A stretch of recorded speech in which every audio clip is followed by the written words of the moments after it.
कर रहे थे और भारतीय स्वतंत्रता संघर्ष के अंतर्गत हम लोग स्वदेशी आंदोलन तक पहुंच गए थे। ठीक है, स्वदेशी आंदोलन तक की कहानी पर हम लोग पहुंच गए थे। स्वदेशी आंदोलन का प्रमुख कारण हम लोगों ने देखा कि प्रमुख कारण क्या था, लॉर्ड कर्जन के द्वारा बंगाल का विभाजन। ठीक है, बंगाल का विभाजन जो कि कब किया गया था, 1905 में बंगाल का विभाजन किया गया। That was the main cause of स्वदेशी आंदोलन। स्वदेशी आंदोलन के अंतर्गत बेसिकली क्या बात कही गई कि अंग्रेजों का, स्वदेशी आंदोलन को एक और आंदोलन के रूप में जाना जाता है जो कहलाता है बहिष्कार आंदोलन। ठीक है, बहिष्कार आंदोलन भी कहा जाता है। बहिष्कार आंदोलन इसलिए कहा गया कि जो मुख्य, या हम कह सकते हैं जो मेन मोटो था इस आंदोलन के अंतर्गत, जो मुख्य उद्देश्य रखा गया था वो था अंग्रेजों का बहिष्कार। अंग्रेजों के साथ साथ विदेशी सामान, विदेशी शिक्षा या जितना भी आपका मिशनरीज हैं उन सबका बहिष्कार करना ही इस आंदोलन का प्रमुख उद्देश्य था। ठीक है, इसलिए इसको हमने क्या कहा, बहिष्कार आंदोलन भी कहा जाता है। चलिए, ये सारी कहानी हम लोगों ने कंप्लीट कर ली थी। इसके अंतर्गत कौन कौन लीडर्स हैं स्वदेशी आंदोलन के अंतर्गत। अब हम लोग बात करते हैं कुछ चीजों की। ठीक है, सबसे पहला आज का टॉपिक डालिए सूरत विभाजन, कांग्रेस का सूरत विभाजन। कांग्रेस का सूरत विभाजन। देखिए, ये सारे कॉजेस आप लोग कॉजेस भी आ जाएंगे इस आंदोलन के खत्म होने का। हम ये बात जानते हैं कि 1908 के टाइम पीरियड तक आते आते ये आंदोलन क्या हो गया था, धीमा पड़ गया था। तो इसके रीजंस क्या क्या है उस पर भी आप लोग ये देखेंगे। पहला रीजन आ जाएगा आपका कांग्रेस का विभाजन, सूरत विभाजन। ठीक है, तो सबसे पहले हम लोग ये देखते हैं 1905 में, 1905 में कांग्रेस का एक अधिवेशन होता है। कहां पर, बनारस में। ठीक है, 1905 में कांग्रेस का अधिवेशन है, कहां पर हो रहा है, बनारस में हो रहा है। देखिए, कई सारे ऐसे अधिवेशन होते हैं जिनके विषय में आपसे क्वेश्चन पूछे जाते हैं। ठीक है, ये बेसिकली वो आपके अधिवेशन आएंगे जिनका कोई इंपैक्ट हमको देखने को मिलेगा भारतीय स्वतंत्रता संग्राम में। ठीक है, इस अधिवेशन के अध्यक्ष कौन है बताइए। 1905 के अधिवेशन की अध्यक्षता किसके द्वारा की गई थी, अध्यक्ष इसके लिख लीजिए गोपाल कृष्ण गोखले। ठीक है, गोपाल कृष्ण गोखले के द्वारा 1905 के बनारस अधिवेशन की अध्यक्षता की गई थी। ठीक है, अब देखिए इसके अंतर्गत 1905 में हम ये जानते हैं कि 1905 में स्वदेशी आंदोलन क्या हो चुका था, पूर्णतः शुरू हो चुका था। और इसी अधिवेशन में हमारे जो लीडर हैं बाल गंगाधर तिलक, बाल गंगाधर तिलक, इन्होंने कहा, इनका ये मत हम कह सकते हैं, इनका ये मत था कि आपका स्वदेशी आंदोलन कैसा होना चाहिए, स्वदेशी आंदोलन ये होना चाहिए pan India. Pan India, pan India का मतलब कि पूरे ही राष्ट्र में एक ही प्रकार से, जिस प्रकार से हम बंगाल के क्षेत्र में, मद्रास के क्षेत्र में, या जो प्रेसिडेंसीज के रीजन है वहां पर स्वदेशी आंदोलन को जिस प्रकार से चलाया जा रहा है, इस आंदोलन का स्वरूप वैसा ही राष्ट्रीय स्तर पर भी होना चाहिए।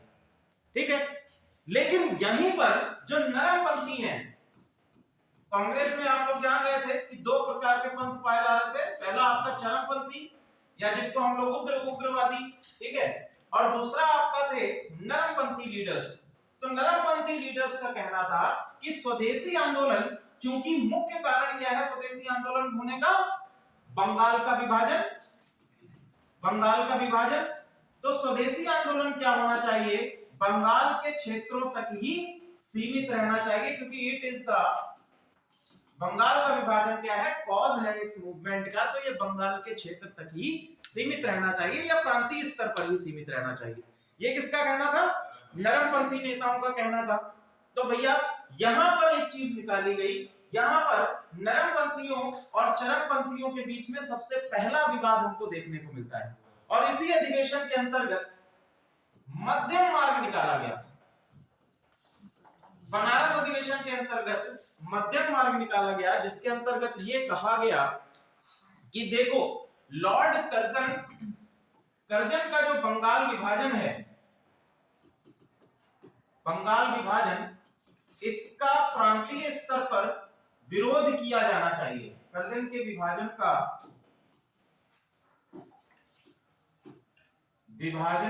विरोध, पहला चीज अपनाई गई इस अधिवेशन के अंतर्गत कि हम लोग पूरी ही कांग्रेस नरमपंथी और चरमपंथी बंगाल के इस विभाजन का विरोध करेंगे।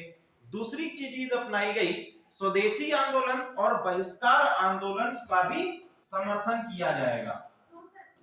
जी बताएं, बताइए।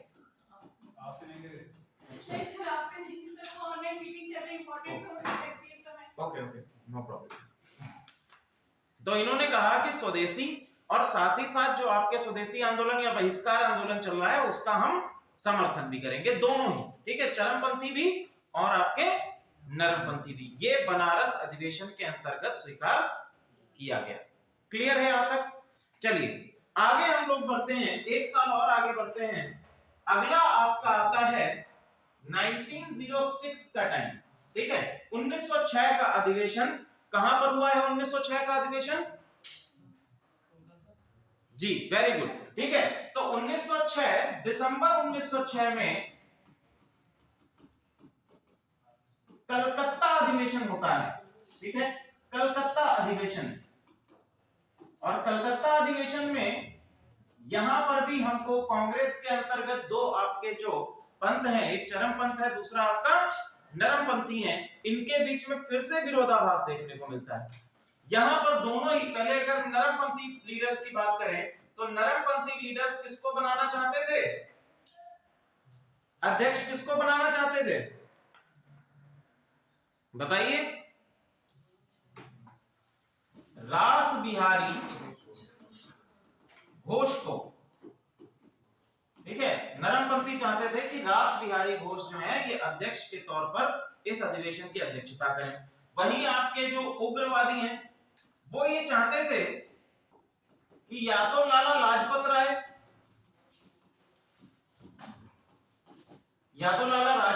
हैं या फिर बाल गंगाधर तिलक, इन दोनों में से किसी एक को इस अधिवेशन की अध्यक्षता करनी चाहिए, ठीक है। यहां पर भी आपको दूसरा विरोधाभास देखने को मिलेगा और फिर से एक मध्यम मार्ग की स्थिति बनी और सबसे वरिष्ठ जो नेता थे उस समय पर दादा भाई नौरोजी, इन्होंने अंततः क्या की? इस अधिवेशन की अध्यक्षता की। चलो यहां तक तो जो है कहानी, अब क्या हो चुका था, काफी कुछ विरोध बढ़ चुके थे। अगला अधिवेशन 1907 में, नेक्स्ट अधिवेशन कहां होगा? 1907 में। 1907 में अगला अधिवेशन था, ठीक है। और यह अधिवेशन होना कहां पर था? प्रस्तावित था नागपुर में। ध्यान रखिएगा, यह अधिवेशन क्या था? प्रस्तावित था नागपुर में। और हम लोगों ने सबसे पहले कांग्रेस के अधिवेशन में एक चीज पढ़ी थी कि अगर कांग्रेस का अधिवेशन जिस प्रांत में हो रहा है उस प्रांत से संबंधित व्यक्ति अध्यक्ष नहीं बन सकता है, अध्यक्षता नहीं कर सकता है, ठीक है। तो सिंपल चीज, आप उग्रवादी क्या चाहते थे? बाल गंगाधर तिलक बने या लाला लाजपत राय बने, ठीक है। अब लाला लाजपत राय बन सकते थे क्योंकि वो पंजाब से बिलोंग करते थे। बाल गंगाधर तिलक की बारी आती है। बाल गंगाधर तिलक कहां से? मद्रास प्रेसिडेंसी से बिलोंग करते थे। और पूना भी आपका कहां आता है? महाराष्ट्र प्रेसिडेंसी के अंतर्गत आता है। सॉरी, नागपुर भी कहां आता है? महाराष्ट्र प्रेसिडेंसी के अंतर्गत आता है। हालांकि प्रस्तावित जगह जो है नागपुर की, यहां पर यह नहीं हो पाया, ठीक है। सॉरी, नागपुर जो है ये आपका मद्रास प्रेसिडेंसी के अंतर्गत नहीं आता था। क्लियर? तो इन्होंने किया क्या? इन्होंने क्या किया? अधिवेशन कहां पर रखा? पूना में। और पूना मद्रास प्रेसिडेंसी के अंतर्गत आता था, जिससे बाल गंगाधर तिलक क्या हो गए?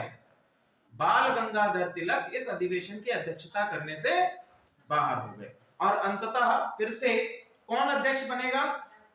रास बिहारी घोष, ठीक है। अध्यक्षता किसने की? रास बिहारी घोष ने अध्यक्षता की। और इसी अधिवेशन से आप लोग लिख लीजिए, 1907 के कांग्रेस के अधिवेशन में 1907 के कांग्रेस के अधिवेशन में उग्रवादी पंथ कांग्रेस से अलग हो गया या कांग्रेस से विभाजित हो गया, कांग्रेस से विभाजित हो गया,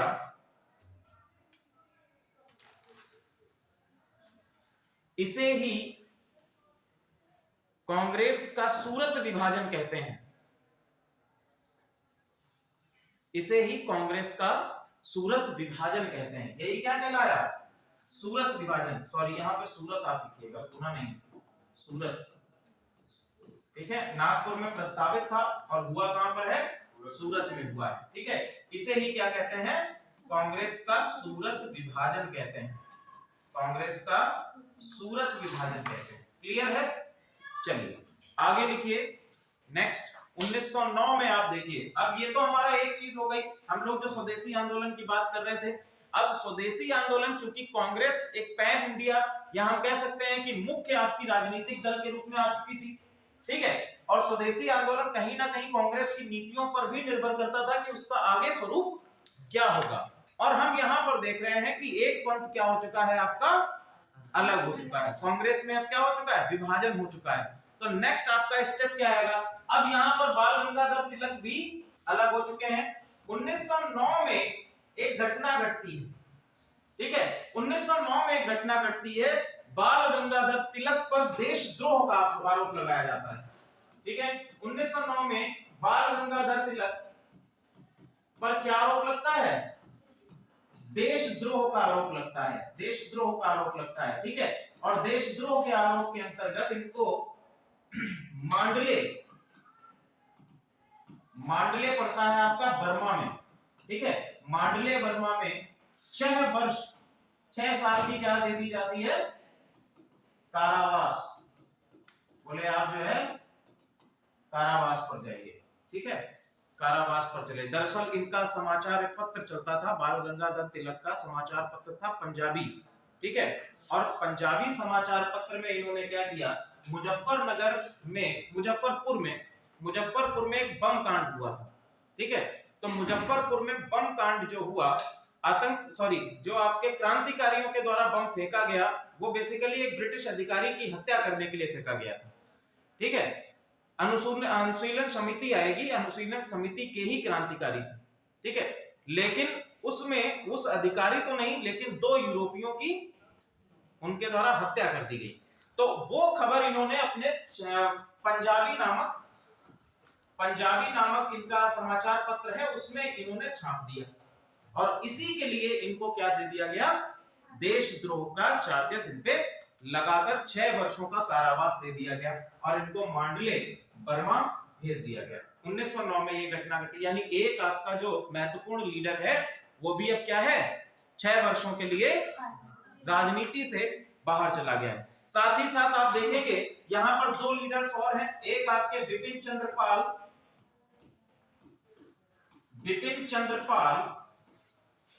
ठीक है, और रास बिहारी घोष। ये दोनों कहां चले गए? लंदन चले गए। बोले हम जो है अब राजनीति से क्या ले लेंगे? संन्यास ले लेंगे। राजनीति से, एक्टिव पॉलिटिक्स से इन्होंने पूर्णतः संन्यास ले लिया। एक्टिव पॉलिटिक्स से पूर्णतः संन्यास ले लिया। और नेक्स्ट जो आपके लीडर है लाला लाजपत राय, ये भी कहां चले गए? ये भी कुछ समय के लिए विदेश चले गए। ठीक है, क्योंकि स्वदेशी आंदोलन के बाद दमनकारी नीतियों के द्वारा जो अंग्रेज आंदोलन को दबाने का प्रयास कर रहे थे, और लाला लाजपत राय भी भारतीय राजनीति परिदृश्य को छोड़कर विदेश में जाकर बसे। तो आप देख रहे हैं कि जो भी महत्वपूर्ण लीडर्स हैं वर्तमान समय में, वो कहीं ना कहीं अब 1907 में सूरत का विभाजन हो चुका है कांग्रेस में। 1909 में हमने देखा कि आपके जो बाल गंगाधर तिलक हैं, बाल गंगाधर तिलक को मांडले बर्मा भेज दिया गया है। ठीक है, बिपिन चंद्रपाल, रास बिहारी घोष, ये भी एक्टिव पॉलिटिक्स से संन्यास ले चुके हैं, और लाला लाजपत राय भी इस पिक्चर से नहीं है, इस पिक्चर में नहीं है। ठीक है, वो भी क्या है? विदेश चले गए हैं। तो ऐसी स्थिति में जो आपका भारतीय स्वतंत्रता संघर्ष था 1914 तक लगभग एक सिंपल यहां कह सकते हैं कि इसका अंत हमको देखने को मिलेगा। अब जो आपको 1911 में एक और घटना हुई। 1911 में क्या हुआ? बंगाल का विभाजन क्या कर दिया गया? रद्द कर दिया गया। अब जो आपका एक पैन इंडिया मूवमेंट चल रहा था, स्वदेशी आंदोलन, वो क्या हुआ? पूर्णतः खत्म हो गया। ठीक है, अब स्वदेशी आंदोलन भी खत्म हो गया, तो ऐसी कोई लीडर भी नहीं है। तो ऐसी स्थिति में कांग्रेस केवल और केवल नरम पंथियों के साथ में रह गई, जिनका कार्य क्या था? जिनका कार्य था अनुनय विनय की नीति, या फिर जो स्वशासन की मांग चल रही थी इतने लंबे समय से, वो भी आपकी केवल और केवल अनुनय विनय की नीति पर ही निर्भर करती थी। इसमें एक और एस्पेक्ट आपका जोड़ लीजिए। यहां तक सारी चीजें क्लियर हैं? तो ये चीजें हम लोगों ने देखी कि किस तरह से हमारे स्वदेशी आंदोलन का पतन हुआ है। नेक्स्ट अगला टॉपिक डालिए, मुस्लिम लीग। इसी समय में जब हमारा स्वदेशी आंदोलन चल रहा था, इसी समय में एक और पॉलिटिकल पार्टी अस्तित्व में आई, और वो आपकी कौन सी है? मुस्लिम लीग। ठीक है, अब देखिए, अभी तक अगर हम मुस्लिम प्रतिनिधित्व की बात करें या हम लोग लीडरशिप की बात करें, तो इसमें दो नाम आपके सामने आएंगे। पहला कौन है? सर सैयद अहमद खान। अभी तक, आगा खां भी आएंगे, अभी तक जो लीडर्स मुस्लिम समुदाय से लीड कर रहे थे, उनमें आपके आते हैं सर सैयद अहमद खान, और दूसरे हैं सैयद अमीर अली। सैयद अमीर अली। अच्छा, ये बताइए, सर सैयद अहमद खान की अगर हम बात करें, तो सर सैयद अहमद खान के द्वारा 1875 में एक आंदोलन चलाया गया था, जिसको हम क्या नाम से जानते हैं? अलीगढ़ आंदोलन। ठीक है, क्या नाम था? अलीगढ़ आंदोलन। और अलीगढ़ आंदोलन का मुख्य उद्देश्य क्या था? अलीगढ़ आंदोलन का मुख्य उद्देश्य क्या था? नहीं, बताओ। देखो, अलीगढ़ आंदोलन का मुख्य उद्देश्य था विश्वविद्यालय की स्थापना, थोड़े ना उद्देश्य।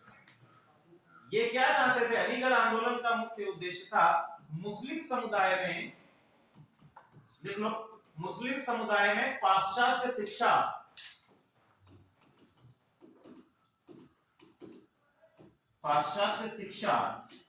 का विकास,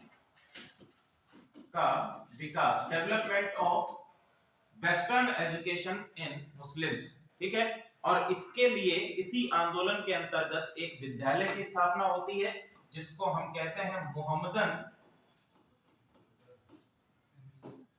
एंग्लो ओरिएंटल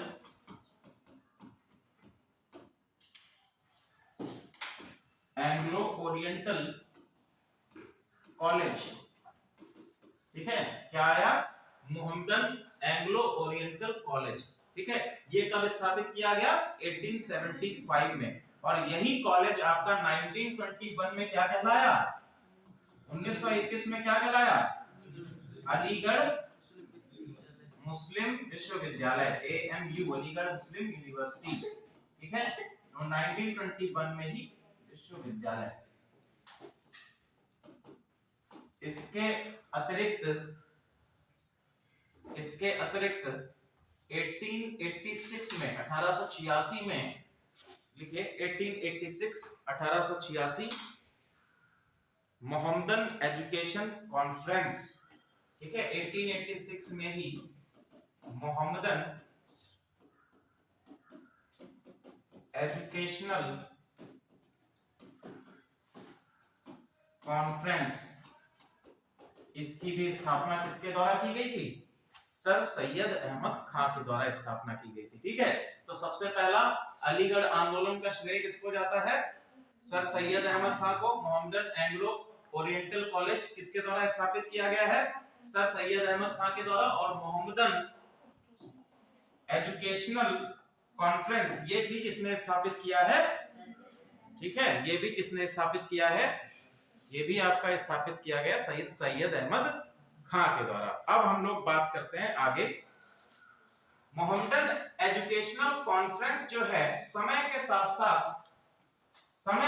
साथ क्या होती है? विकसित होती है, डेवलप होती है और ये स्वरूप लेती है अखिल भारतीय।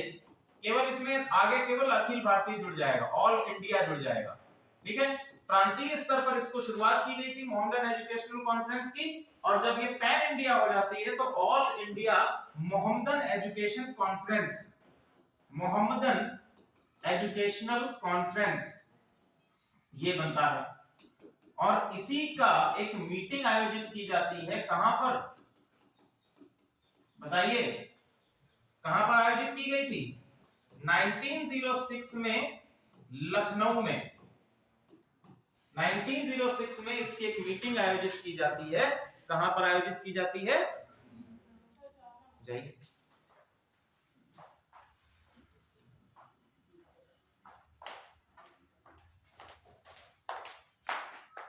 ठीक है, तो इनकी एक मीटिंग आयोजित की गई, कहां पर? लखनऊ में आयोजित की गई। और बेसिकली इस मीटिंग का उद्देश्य क्या था? इस मीटिंग का उद्देश्य था कि मुस्लिम प्रतिनिधित्व को और आगे बढ़ाना। ठीक है, और यहीं से ये आपकी मीटिंग सितंबर 1906 में आयोजित की गई।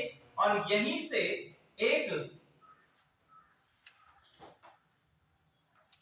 से एक मंडल निकलता है, एक आपका काउंसिल निकलती है जिसको हम कहते हैं शिमला प्रतिनिधि मंडल। शिमला प्रतिनिधि मंडल, शिमला प्रतिनिधि मंडल लखनऊ की मीटिंग के बाद आया, और ये आया है अक्टूबर 1906 में। अक्टूबर 1906 में आपका शिमला प्रतिनिधि मंडल। ठीक है, और शिमला प्रतिनिधि मंडल कहां जाता है? किसके पास जाता है? शिमला प्रतिनिधि मंडल उस समय के वायसराय लॉर्ड मिंटो के पास जाता है और उनसे क्या कहता है? बताइए। हाँ, ठीक है, क्या मांग की गई? शिमला प्रतिनिधि मंडल के द्वारा वायसराय से मांग की गई पृथक निर्वाचक मंडल की, पृथक निर्वाचक मंडल की बात की गई। ठीक है, तो अगर क्वेश्चन बनता है पृथक निर्वाचक मंडल की मांग किस प्रतिनिधि मंडल के द्वारा की गई है, तो शिमला प्रतिनिधि मंडल के द्वारा मांग की गई। ठीक है, और इसी वर्ष 30 दिसंबर 1906 को एहसान मंजिल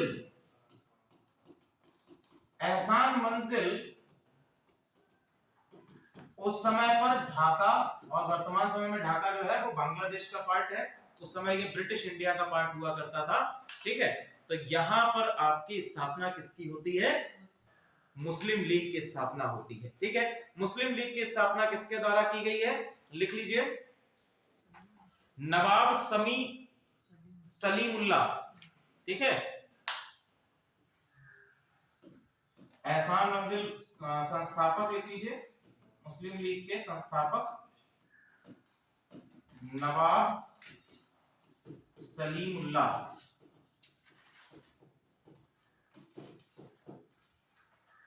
ठीक है, नवाब सलीमुल्लाह।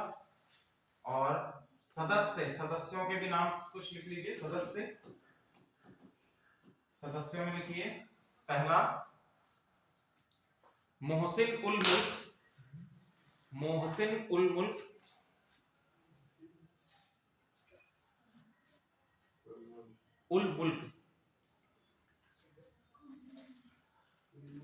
और वकार उल मुल्क। ठीक है, अब 1906 में ये भी आपका क्या हो गया है? प्रस्तावित। ठीक है, अब इन्होंने एक जो पृथक निर्वाचक मंडल की मांग रखी थी 1909 में, ये मांग भी क्या कर दी गई? पूरी कर दी गई। ठीक है, जो आपका मॉर्लेमेंटो रिफॉर्म आएगा 1909 में, उसके अंतर्गत इनको एक पृथक निर्वाचक मंडल भी दे दिया गया। अगला लिखिए, टॉपिक अगला डालिए, क्रांतिकारी गतिविधियां 1907 के उपरांत।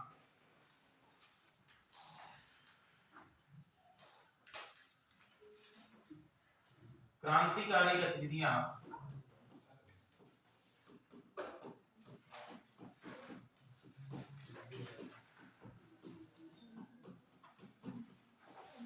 1907 के उपरांत।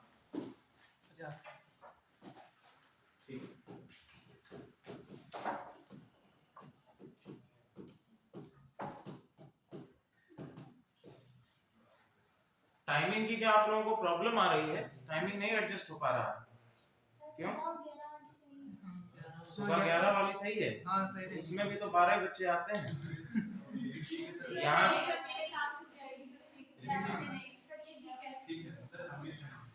कम से कम इतना स्ट्रेंथ सही तो है। चलिए देखते हैं कुछ कर पाएंगे। और वैसे भी आरओ की 5 तारीख तक 5 से 6 तारीख तक ही क्लासेस चल रही हैं, बाकी तो यूपीएससी ही आगे बढ़ेगा। ठीक है, आप लोगों का 11 तारीख को पेपर है ना, तो एक हफ्ता ही क्लासेस चल रही हैं। अगला टॉपिक क्रांतिकारी गतिविधियां कहां 1907 के बाद में। अब यहाँ पर हम लोग हर एक प्रांत को अलग अलग देखेंगे कि हर एक प्रांत में कौन कौन से लीडर्स हैं, बहुत ही बेसिक और फैक्चुअल जो एग्जाम में पूछा जाएगा। ठीक है, तो सबसे पहला प्रांत डालिए बंगाल। बंगाल के प्रांत में कौन कौन से हैं? ठीक है, पहला प्रांत आपका आ गया बंगाल। बंगाल में देखिए, बंगाल में 1870 के दशक में एक समाज की स्थापना की गई जिसको हम लोग कहते हैं भद्र लोक समाज। ठीक है, भद्र लोक समाज ये कब स्थापित किया गया? 1870 में स्थापित किया गया। कहां पर? बंगाल में स्थापित किया गया था। बेसिकली भद्र का मतलब क्या है कि यहाँ पर बंगाल का अगर आप लोग क्षेत्र देखें तो बंगाल की प्रेसिडेंसी में जो शिक्षा का विकास है वो सबसे ज्यादा हुआ। ठीक है, बंगाल के क्षेत्र में अगर हम देखेंगे तो यहाँ पर जो शिक्षित लोग हैं वो सबसे ज्यादा आपको मिलेंगे। दैट इज व्हाई इन्होंने खुद को क्या कहा कि हम क्या है, भद्र पीपल्स हैं, और भद्र समाज की स्थापना भी की गई। और इसी भद्र समाज से अलग अलग जो आपके क्रांतिकारी वर्ग हैं वो निकलते हैं। सबसे पहला आप लोग डालिए अनुशीलन समिति। भद्र लोक समाज के बाद अनुशीलन समिति, संस्थापक का नाम डालिए। अनुशीलन समिति जो है ये 2 जगह पर स्थापित की गई है, ध्यान रखिएगा। अनुशीलन समिति, ठीक है, इसके 2 जगह लिख लीजिएगा। पहला है आपका मिदनापुर, मिदनापुर, और दूसरा है आपका कलकत्ता। मिदनापुर और कलकत्ता।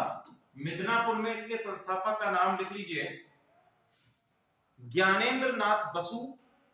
ज्ञानेंद्र नाथ बसु।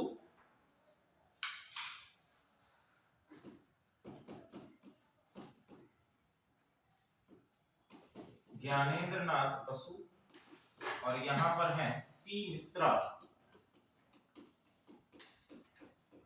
ठीक है, अनुशीलन समिति, अनुशीलन समिति की स्थापना की गई है 1902 में, 1902 में। ठीक है, 1902 में इसकी स्थापना की गई है। संस्थापक इसके अलग अलग जगह पर हैं, एक आपका मिदनापुर, मिदनापुर में ज्ञानेंद्र नाथ बसु, और कलकत्ता में कौन है? पी मित्रा। ठीक है, अनुशीलन समिति हो गई।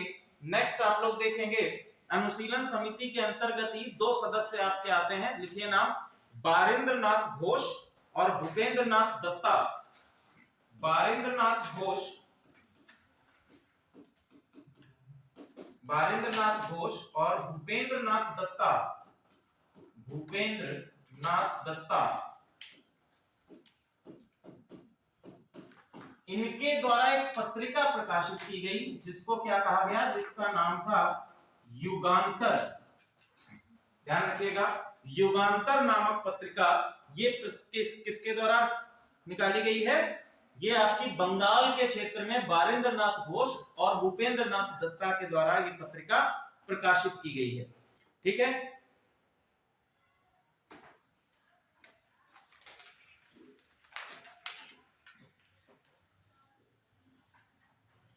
इसके बाद अगला लिखिए, जो गतिविधियां की गई हैं उसके बाद आते हैं आपके खुदीराम बोस और प्रफुल्ल चाकी। दो और नाम आते हैं, खुदीराम बोस, ये भी अनुशीलन समिति से ही जुड़े हैं, और प्रफुल्ल चाकी। अब बताइए भारतीय स्वतंत्रता आंदोलन में इन दोनों का क्या रोल है? मैं अभी बता भी चुका हूं आप लोगों को, नाम नहीं बताया कि कौन से आपके दो क्रांतिकारी थे, इनका क्या, प्रफुल्ल चाकी और खुदीराम बोस, इनका क्या योगदान है? ठीक है, वेरी गुड। तो मुजफ्फरनगर बम कांड जो है वो किसके द्वारा किया गया है? मुजफ्फरपुर है, मुजफ्फरनगर नहीं, मुजफ्फरनगर उत्तर प्रदेश में है और मुजफ्फरपुर बिहार में। ठीक है, मुजफ्फरपुर बम कांड जो है वो किसके द्वारा किया गया है? ये आपका खुदीराम बोस और प्रफुल्ल चाकी के द्वारा 1908 में किया गया है, 1908 में। ठीक है, 1908 में किया गया है। यहाँ पर एक आपके न्यायाधीश हैं और बेसिकली ये जो न्यायाधीश थे वो भारतीयों के खिलाफ यदि कोई मुकदमा होता था तो उनको अधिक से अधिक सजा देने का काम करते थे। तो इन दोनों के द्वारा क्या किया गया, इनको उड़ाने के लिए, इनका नाम था किंग्सफोर्ड। न्यायाधीश आपके कौन है? किंग्सफोर्ड, किंग्सफोर्ड इनका नाम था। इनको जो है मारने के लिए इन्होंने बमकांड किया, लेकिन ये तो नहीं मरे और दो यूरोपीय महिलाओं की हत्या हो गई। ठीक है, और इसके बाद खुदीराम बोस और प्रफुल्ल चाकी को पकड़ लिया गया। प्रफुल्ल चाकी के द्वारा आत्महत्या कर ली गई, आत्महत्या कर ली गई, और खुदीराम बोस को क्या हो गई? फांसी की सजा मिली। ठीक है, और इसी का जिक्र जो है किसके द्वारा किया गया था? इसी का जिक्र किया गया था अपने पंजाबी नामक अखबार में बाल गंगाधर तिलक के द्वारा, जिसके बाद उनको सजा किसकी दे दी गई? हाँ, वेरी गुड। नेक्स्ट आगे बढ़िए, दो और नाम लिखिए, दामोदर चापेकर और बालकृष्ण चापेकर।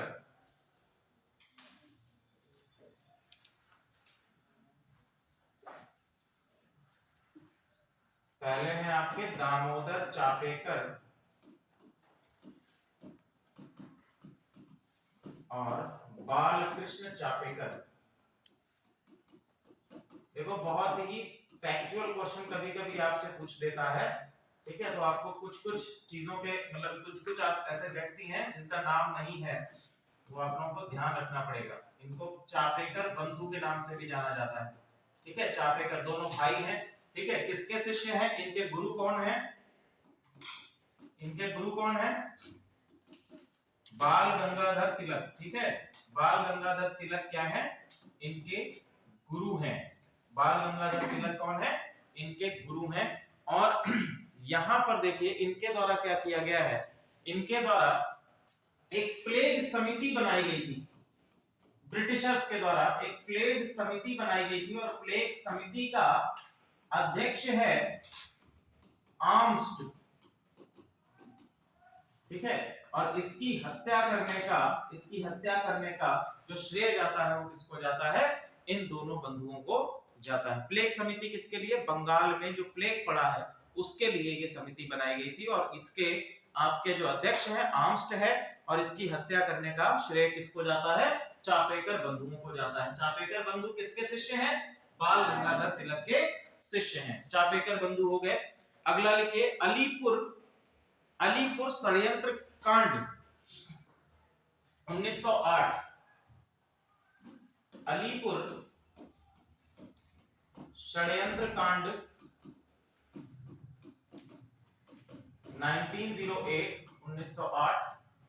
1908 का अलीपुर षड्यंत्र कांड किसके द्वारा किया गया है? अरविंद घोष और बारिंद्र घोष। अरविंद घोष और बारिंद्र घोष।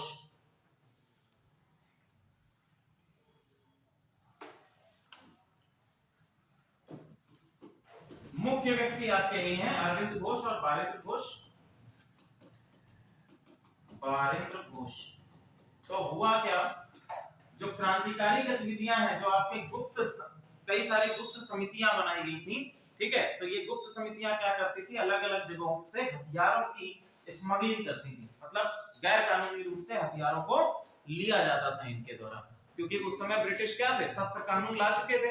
और शस्त्र कानून के अंतर्गत किसी भी भारतीय को हथियार रखने, हथियार बेचने तथा खरीदने की अनुमति नहीं प्राप्त थी, बिना लाइसेंस के। ठीक है, तो ये लोग क्या करते थे, एक दो जगह आती है आपकी, एक आती है मानिकपुर टोला, मानिकपुर टोला, और दूसरा आपका कलकत्ता।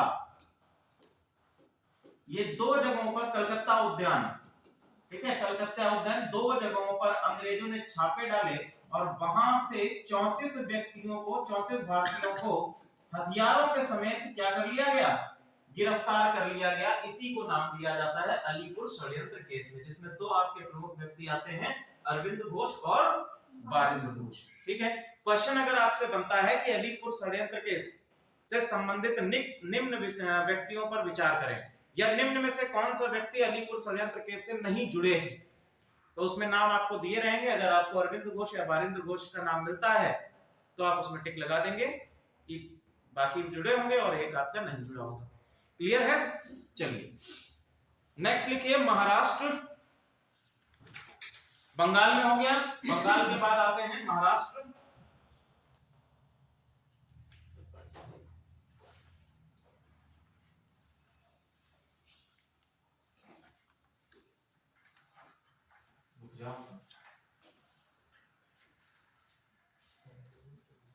हैंग करने लगा है महाराष्ट्र। महाराष्ट्र में लिखिए पहला रामोसी कृषक दल, रामोसी कृषक दल,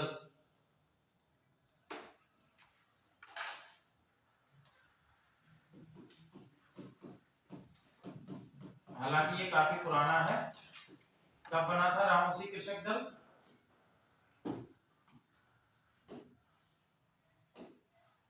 रामोसी कृषक दल कब बना है?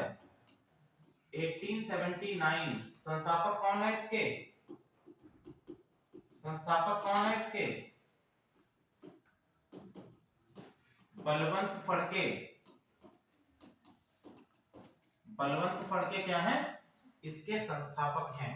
फिर आगे हम लोग देखते हैं महाराष्ट्र में एक और आपका दल आता है, हाँ सॉरी, अगला है मित्र मेला। मित्र मेला, मित्र मेला किसके द्वारा संस्थापित किया गया है? ठीक है, बताइए मित्र मेला के संस्थापक कौन हैं?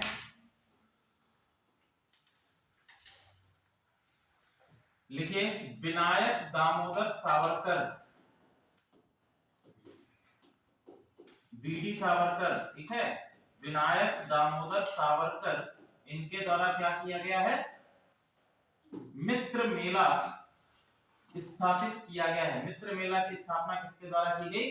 विनायक दामोदर सावरकर की स्थापना की गई। एक क्वेश्चन इस पे ऑलरेडी बन चुका है, ठीक है, एक क्वेश्चन इस पे ऑलरेडी बन चुका है। क्वेश्चन बना है यंग इटली, या फिर जो इटली का एकीकरण का श्रेय किसको जाता है? हाँ ठीक है, इटली का एकीकरण किसके द्वारा किया गया? इटली का एकीकरण किया गया है जोसेफे मैज़िनी के द्वारा। जोसेफे मैज़िनी। अच्छा, जोसेफे मैज़िनी का जो पॉलिटिकल पार्टी थी उसका क्या नाम था? जोसेफे मैज़िनी की जो पॉलिटिकल पार्टी है उसका नाम था यंग इटली। ठीक है, यंग इटली। तो यंग इटली के ही आधार पर क्या हुआ है? मित्र मेला स्थापित किया गया है बीडी सावरकर के द्वारा। ठीक है, और यही मित्र मेला आगे चलकर इसका नेम चेंज होता है और ये क्या बनता है? अभिनव भारत। ठीक है, यही मित्र मेला क्या बनता है? अभिनव भारत बनता है। किस ईयर में? 1904, 1904 में। 1904 में ये मित्र मेला क्या बन जाता है? अभिनव भारत बनता है। क्लियर? तो ये आपके महाराष्ट्र रीजन में है। अगला लिखिए पंजाब। महाराष्ट्र हो गया, अगला लिखिए पंजाब। महाराष्ट्र में आपके लीडर और भी हैं, लेकिन ऑलरेडी उनके संबंध में हम लोग काफी चीजें पढ़ चुके हैं। अगला लिखिए पंजाब। पंजाब में कौन लीडर्स हैं? पंजाब में आपके दो प्रमुख लीडर्स हैं। पहले आपके कौन से हैं? लाला लाजपत राय, जिनको पंजाब केसरी के नाम से भी जाना जाता है। लाला लाजपत राय और दूसरे हैं आपके अजीत सिंह। ठीक है, अजीत सिंह है आपके भगत सिंह के चाचा हैं ये। ठीक है, भगत सिंह के अंकल हैं अजीत सिंह। ये दो प्रमुख लीडर्स आपके पंजाब के क्षेत्र में हैं। ठीक है, अब यहां पर देखिए जो आपके लाला लाजपत राय हैं, इनके अखबार का क्या नाम है, समाचार पत्र का नाम केसरी और पंजाबी। ठीक है, एक आपका केसरी है और दूसरा आपका क्या है, पंजाबी। दूसरा है आपका अजीत सिंह। अजीत सिंह का क्या योगदान है इसमें लिखिए, इनके द्वारा लाहौर में एक दल स्थापित किया गया। दल का नाम लिखिए अंजुमन ए मुहिब्बाने वतन। अंजुमन ए मुहिब्बाने वतन। अंजुमन ए मुहिब्बान ए वतन। ये किसके द्वारा स्थापित किया गया है, अजीत सिंह के द्वारा लाहौर में इसको स्थापित किया गया है। और इसी पार्टी के द्वारा एक समाचार पत्र भी प्रकाशित किया जाता था जिसका नाम इन्होंने रखा है भारत माता। ठीक है, भारत माता। भारत माता नामक समाचार पत्र अजीत सिंह के द्वारा इस पार्टी के अंतर्गत प्रकाशित किया जा रहा लाहौर के क्षेत्र में। ठीक है, भारत माता। नेक्स्ट लिखो। अब देखिए ये तो भारतीय स्थिति है, कुछ और आपके पॉलिटिकल पार्टीज हैं जो इंटरनेशनली भी एक्टिव हैं, विदेशों में भी एक्टिव हैं। उनमें सबसे पहला नाम लिखिए भारत स्वशासन समिति। भारत स्वशासन समिति बहुत ही इंपॉर्टेंट है, आज भी इसका कार्यालय आपको लंदन में मिलेगा। ठीक है,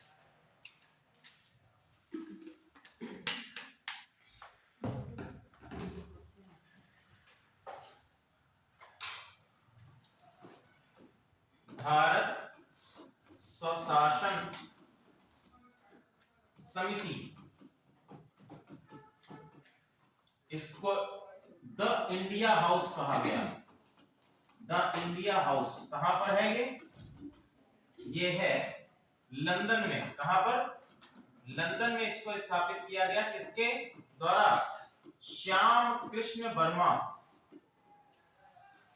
श्याम कृष्ण वर्मा के द्वारा स्थापित किया गया है। ठीक है, श्याम कृष्ण वर्मा के द्वारा भारत के बाहर लंदन में इसको स्थापित किया गया है 1905 में। 1905 में जब स्वदेशी आंदोलन चला तो स्वदेशी आंदोलन के अंतर्गत ही विदेश में लंदन में श्याम कृष्ण वर्मा के द्वारा लंदन में भारतीय स्वशासन समिति, जिसको इंडिया हाउस कहते हैं, ये आपका स्थापित किया गया है। ठीक है, अब इसी संस्था के द्वारा एक समाचार पत्र निकाला गया। एक समाचार पत्र निकाला गया जिसको कहते हैं the Indian sociologist. The Indian sociologist. Sociologist. अभी तक जो हम लोग पढ़ा रहे हैं वो समझ में आ रहा है? ठीक है, याद हो रहा है, दिमाग में कुछ जा रहा है कि सब बाउंस तो नहीं हो रहा है किसी के, ऐसा ना हो कि बाउंस होने लगे। ठीक है, तो हम लोग पढ़ रहे हैं बेसिकली जितना चीजें 1905 से लेकर, यानी कि हमारा स्वदेशी आंदोलन का जो टाइम पीरियड था उसके आगे की कहानी लेके चल रहे हैं। विदेशों में किस तरह से क्रांतिकारी गतिविधियां चल रही हैं और इससे पहले हम लोग भारत में प्रांतीय सरकारों के अंतर्गत क्या कार्यविधियां चल रही हैं उसको देख रहे हैं। ठीक है, तो इंडियन सोशियोलॉजिस्ट। नेक्स्ट इंपॉर्टेंट आता है आपका गदर पार्टी। अगला लिखिए गदर पार्टी। गदर पार्टी कहां पर है, गदर पार्टी कहां पर है, इसकी स्थापना कहां पर हुई है? इसकी स्थापना की गई थी सैन फ्रांसिस्को में। ठीक है, इसकी स्थापना कहां पर की गई? सैन फ्रांसिस्को में। और ये पार्टी कार्य कहां पर करती थी? मेन इसका जो वर्किंग एरिया था जहां पर ये कार्य कर रही थी, कौन से क्षेत्र में ये कार्य कर रही थी? हाँ, पंजाब में नहीं, ये विदेशों में काम कर रही थी। सैन फ्रांसिस्को में तो वो पार्टी बनी है। ठीक है, तो ये कहां पर काम कर रही है? ये दो जगहों पर काम करती थी, एक आपका यूएसए और एक आपका कनाडा। ठीक है, एक आपका कनाडा और दूसरा आपका यूएसए। दो जगह पर ये अपना कार्य कर रही थी। ठीक है, अब इसके लीडर कौन है? लाला हरदयाल। ठीक है, लाला हरदयाल है, सोहन सिंह बखना है और मोहम्मद बरकतुल्लाह है। ठीक है, लीडर्स आपको कौन मिलेंगे? लाला हरदयाल, सोहन सिंह बखना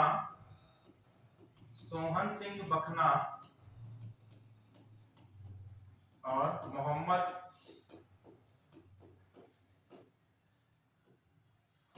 बरकतुल्लाह। ये आपको लीडर्स किसमें मिलेंगे? गदर पार्टी के अंतर्गत लीडर्स आपको मिलेंगे। ठीक है, इसका स्थापना का वर्ष लिख लीजिए 1 नवंबर 1913। 1 नवंबर 1913 को गदर पार्टी सैन फ्रांसिस्को में स्थापित की गई। ठीक है, 1 नवंबर 1913।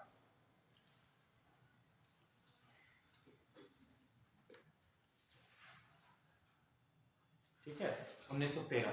नेक्स्ट आप लोग लिखिए, गदर पार्टी के अंतर्गत ही आता है गदर आंदोलन, और गदर आंदोलन के अंतर्गत आपका एक महत्वपूर्ण घटना आती है। उस महत्वपूर्ण घटना का नाम लिखिए कामागाटा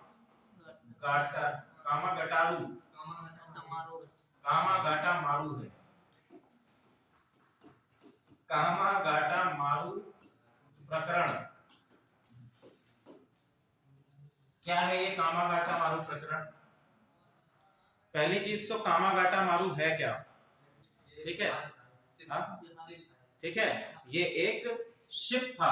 कामागाटा मारू जो है ये एक क्या है? जलपोत है, पानी का जहाज है। और बेसिकली इनका कार्य क्या था भैया? ये ऐसा करना चाहते थे कि इन्होंने कहा, लाला हरदयाल के द्वारा बेसिकली कहा गया, ये कामागाटा मारू नाम का जहाज जो है इन्होंने किराए पे लिया। ठीक है, और किराए पे सिंगापुर, आप ये जानते हैं सिंगापुर में काफी सारे भारतीय रहते थे। ठीक है, तो इन्होंने कहा कि इन भारतीय लोगों को हम कहां पहुंचा देंगे? इन भारतीय लोगों को हम कनाडा के क्षेत्र में पहुंचा देंगे और वहां से ये किससे जुड़ेंगे? गदर पार्टी से जुड़ेंगे। ठीक है, और इसमें इस जलपोत में लगभग आपके 351 पंजाबी लोगों और लगभग 27 मुस्लिम पीपल्स को इसमें बिठाकर कहां ले जाया गया? कनाडा ले जाया गया। लेकिन हुआ क्या? कनाडा जब ये पहुंचे सिंगापुर से कनाडा, तो गवर्नमेंट ने वहां पर उतरने से मना कर दिया। इनको वहां पर जहाज को लगाने की, बंदरगाह पर पहुंचने की इजाजत नहीं प्रदान करी गई। तो हुआ क्या? तो वापस ये लौटे, और वापस लौट के कहां पहुंचे? 27 सितंबर 1914 को ये कहां पहुंच गए? कलकत्ता पहुंच गए। और बोले कलकत्ता पहुंच गए, अब तो हम इस आंदोलन से जुड़ जाएंगे। ठीक है, और वहां पहुंचकर पहले से ही क्या थे, ये जो लोग थे ये पहले से ही ब्रिटिश सरकार के खिलाफ हो चुके थे। इनका कहना था कि ब्रिटिश सरकार ने कनाडा गवर्नमेंट को बोलकर हमें वहां पर उतरने की इजाजत नहीं प्रदान करने दी। और जैसे ही कलकत्ता में पहुंचे, वहां जाकर ब्रिटिश सेना अधिकारियों से भिड़ गए, और इसमें लगभग 22 लोग जो है, 22 भारतीय मारे गए। ठीक है, और बाकी लोगों को बंदी बना लिया गया। इसी को हम लोग कहते हैं कामागाटा मारू प्रकरण। ठीक है, कामागाटा मारू प्रकरण ये आपका कहा जाता है। नेक्स्ट टॉपिक डालिए, कामागाटा मारू प्रकरण किसके अंतर्गत है? गदर आंदोलन। ठीक है, गदर पार्टी के अंतर्गत है। गदर आंदोलन किसके द्वारा शुरू किया गया? ठीक है, और गदर पार्टी आपकी कहां पर है? Very good. अगला लिखिए, होम रूल लीग आंदोलन। होम रूल लीग आंदोलन ये भी आपका बहुत इंपॉर्टेंट एस्पेक्ट है। 1913 तक आते आते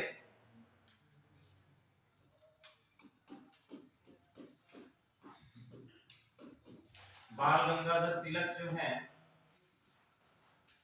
वो भारत वापस लौट चुके थे और पॉलिटिक्स से भी जुड़ चुके थे। ठीक है, लेकिन चूंकि कांग्रेस के साथ में अभी भी उनकी दूरियां थी, और इसी समय पर एक महत्वपूर्ण महिला जो थियोसॉफिकल सोसाइटी से जुड़ी हुई थी, एनी बेसेंट, ये भारत में भारतीय लोगों को जागृत करने का काम कर रही थी अपने एक नए आइडिया से, या हम कह सकते हैं अपने नए विचारों से। क्लियर? तो इसमें सबसे पहला विचार आता है क्या? होम रूल लीग, या हम लोग कहते हैं ये पर्टिकुलर वर्ड जो आता है होम रूल, या जिसको हम कह सकते हैं स्वशासन, ठीक है, या जिसको हम क्या कह सकते हैं, स्वशासन कह सकते हैं, या क्या कह सकते हैं, स्वराज कह सकते हैं, ठीक है। अब देखिए, ये जब हम बात करते हैं एनी बेसेंट की, ठीक है, जब हम बात करते हैं एनी बेसेंट की, तो एनी बेसेंट बेसिकली जुड़ी कहां से बिलोंग करती थी, किस कंट्री से बिलोंग करती थी, ठीक है। एनी बेसेंट किस, ये क्या हुआ, लिखा मैंने कहीं और था, ये इसके ऊपर हो गया, चलो। जब हम लोग बात करते हैं एनी बेसेंट की, एनी बेसेंट किस कंट्री से बिलोंग करती हैं, ये बिलोंग करती हैं आयरलैंड से, ठीक है, आयरलैंड से बिलोंग करती है। आयरलैंड भी एक समय में क्या है, उपनिवेश है, क्लियर। अब देखिए, यहां पर इन्होंने एक बात कही कि हम स्वशासन या स्वराज की मांग ब्रिटिश लोगों से या ब्रिटिश सरकार से कर सकते हैं। और उदाहरण किसका दिया, उदाहरण आपका था, एक हमारा जो उपनिवेश था ऑस्ट्रेलिया, ब्रिटेन का उपनिवेश था ऑस्ट्रेलिया, ऑस्ट्रेलिया हो गया, न्यूजीलैंड हो गया। यहां पर पहले से ही क्या है, यहां पर पहले से ही स्वराज या स्वशासन की अवधारणा विकसित हो चुकी थी, ठीक है। साथ ही साथ दक्षिण अफ्रीका, दक्षिण अफ्रीका, एक और कंट्री लिख लीजिए, दक्षिण अफ्रीका, ठीक है। भारत से पहले यहां पर क्या हो चुका था, स्वराज दिया जा चुका था। स्वराज का मतलब क्या होता है, स्वराज का क्या मतलब होता है, हाँ बताओ बेटा, बताइए। बी कॉन्फिडेंट, जो भी बोल रहे हो सही होगा तो भी ठीक है, गलत होगा तो मैं डंडा लेके थोड़े ना बैठा हूं। सर स्वयं का राज होना, ठीक है। और कोई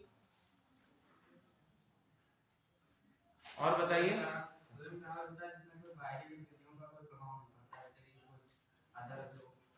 देखिए, वैसे जब हम लोग इसका शाब्दिक अर्थ निकालते हैं, ठीक है, जब हम लोग शाब्दिक अर्थ निकालते हैं तो शाब्दिक अर्थों में तो सिंपल निकल के आता है स्वराज, इट मींस दैट कि खुद का राज, हमारा शासन, ठीक है, हमारा शासन, हमारी सरकार।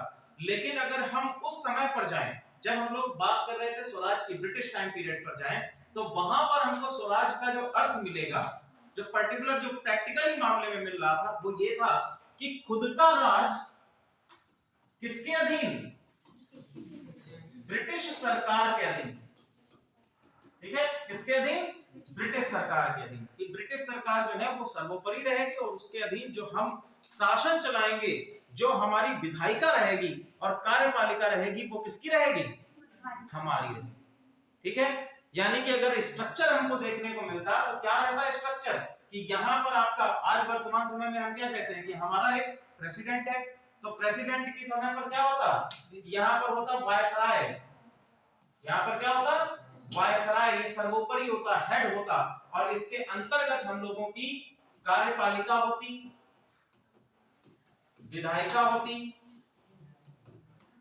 कार्यपालिका, विधायिका और न्यायपालिका भी, ठीक है। लेकिन अंतिम निर्णय किसका मान्य होता, वायसराय का, ठीक है। अंतिम निर्णय किसका मान्य होता, वायसराय का। ये बात कही जा रही थी उस समय पे, हमें क्या दे दीजिए, ऐसा शासन दे दीजिए, ऐसा स्वराज दे दीजिए। अभी पूर्ण स्वतंत्रता की बात नहीं की जा रही है कि आप हमारा देश छोड़ के चले जाइए, हम जो उपनिवेश बना के रखा है आपने हमें, वो पूर्णता खत्म कर दीजिए, इसकी बात नहीं कही जा रही है। अभी केवल स्वराज की बात की जा रही है, स्वराज की मांग की जा रही है, ठीक है। यहां तक क्लियर है। नेक्स्ट हम लोग देखते हैं, तो एनी बेसेंट जो है स्वराज बोल चुकी थी पहले से, और 1893 में 1893 में भारत आई थी, 1893 में भारत आई। अब आपका जो होम रूल लीग है, होम रूल लीग बेसिकली दो हमको दिखाई देते हैं, ठीक है। होम रूल लीग जो है दो दिखाई देते हैं। बेसिकली ये किया इसलिए गया क्योंकि बाल गंगाधर तिलक अपने विचारों का कोई संघर्ष नहीं चाहते थे, इसके साथ में एनी बेसेंट के साथ में, और कांग्रेस पार्टी से वो जुड़ नहीं सकते थे, तो होम रूल आंदोलन के साथ में जुड़ गए और अपना स्वयं का होम रूल इन्होंने स्थापित किया। कहां पर, बॉम्बे प्रेसिडेंसी में। कहां पर स्थापित किया गया, बॉम्बे प्रेसिडेंसी में इन्होंने अपना होम रूल स्थापित किया। इसका मुख्यालय किसको बनाया, इसका मुख्यालय इन्होंने बनाया पूना को, ठीक है, पूना को इस मुख्यालय बनाया। टोटल इसकी शाखाएं कितनी थी, टोटल ब्रांचेस इसकी कितनी थी, 6, ठीक है। बॉम्बे प्रेसिडेंसी का जो आपका होम रूल लीग है वो किसके द्वारा संस्थापित किया गया है, बाल गंगाधर तिलक के द्वारा, ठीक है, तिलक जी के द्वारा इसको स्थापित किया गया है। किसको स्थापित किया गया है, होम रूल लीग, जो आपका बॉम्बे प्रेसिडेंसी के अंतर्गत आता है, ठीक है। दूसरा आपका है, इसका बॉम्बे प्रेसिडेंसी का डेट लिख लीजिए, अप्रैल 1916, अप्रैल 1916, ठीक है। ये भी अपनी सजा काट के आ चुके हैं और फिर से एक्टिव पॉलिटिक्स में आने के बाद होम रूल लीग की स्थापना करी। दूसरा आपका आता है मद्रास प्रेसिडेंसी में, ठीक है, मद्रास प्रेसिडेंसी में आपका किसके द्वारा स्थापित किया गया है, एनी बेसेंट के द्वारा ये स्थापित किया गया है सितंबर 1916 में, सितंबर 1916 में मद्रास प्रेसिडेंसी में होम रूल लीग की स्थापना की गई, ठीक है। इसकी टोटल शाखाएं जो थी वो आपकी कितनी है, 200 शाखाएं इसकी आपकी होम रूल लीग की, एनी बेसेंट के होम रूल लीग की 200 शाखाएं बनाई गई, ठीक है।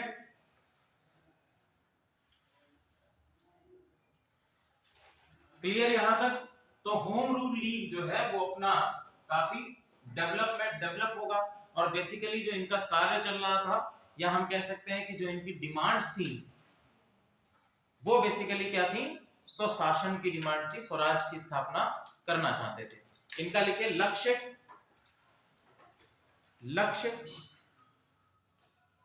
होम रूल लीग का लक्ष्य जो है, या हम कह सकते हैं होम रूल लीग को स्थापित करने के उद्देश्य क्या थे। पहला, राष्ट्रीयता का विकास, डेवलपमेंट ऑफ नेशनैलिटी,